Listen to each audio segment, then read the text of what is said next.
So in a completely unprecedented move that I'm sure everybody here is well aware of, Netflix just decided to drop a Cloverfield movie on our asses out of nowhere after the Super Bowl. And since everyone and their mother has talked about how smart a PR move like that was, including my fellow creator on this channel, I'll just skip over that and talk about the film itself, the real important shit here.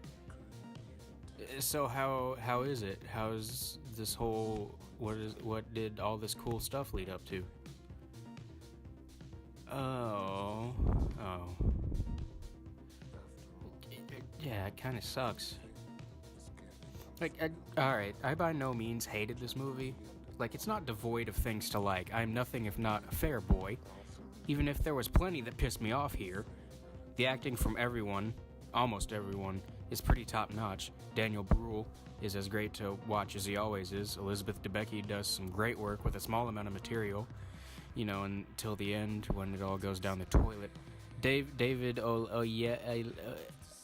Fucking this guy is typically great, and while his character is kind of useless, I do have a soft spot for Chris O'Dowd. I mean, just look at that Irish bastard. How could you not love that face? And the rest of the cast is perfectly acceptable, even if members like Zhang Ji and John Ortiz are given fuck all to do. The direction and cinematography are also slick and efficient, and they keep the pace of the film quick and fun. And it makes the first half truly enrapturing. The second half, however, is almost clinically brain dead. It is truly amazing how quickly and efficiently this all goes down the shitter, from a tightly paced and fascinating sci-fi thriller to one so incompetently written and basic that you're wondering if the initial writer was fired halfway through and the new guy that they hired was just way too into that movie Life from last year that we all forgot about. The first half raises all these interesting questions with all sorts of wacky, fun space shit happening left and right, and you're thinking that it's all going to go towards something even more weird, completely unpredictable and off the wall. But, like, instead of doing that cool thing that I just said, it just elects to shit the bed and become every single scary space movie ever. And not only does it kind of ruin itself, it kind of ruins both movies that came before it. It completely muddles the timeline and the dimensions that each film takes place in, effectively making an attempt to logically follow anything in this franchise a futile exercise.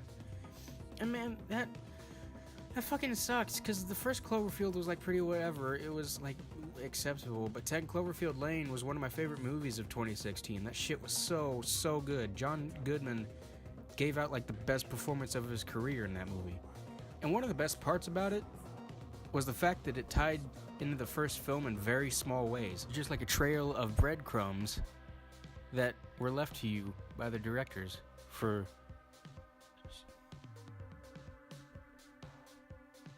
Just cut out that whole thing, editing me.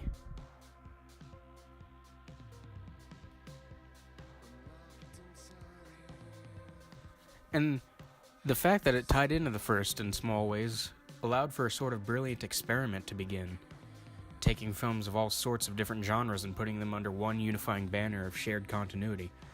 And the Cloverfield paradox thoroughly fucks this up by muddling with all of it and introducing way too much that makes not even close to enough sense for it to work. If this was just an average space thriller with a Cloverfield name attached to it, then the situation wouldn't even be that bad, but since the film effectively tries to explain the connections between the thrill films and does it so poorly, it makes any enjoyment of the films as a unit pretty problematic.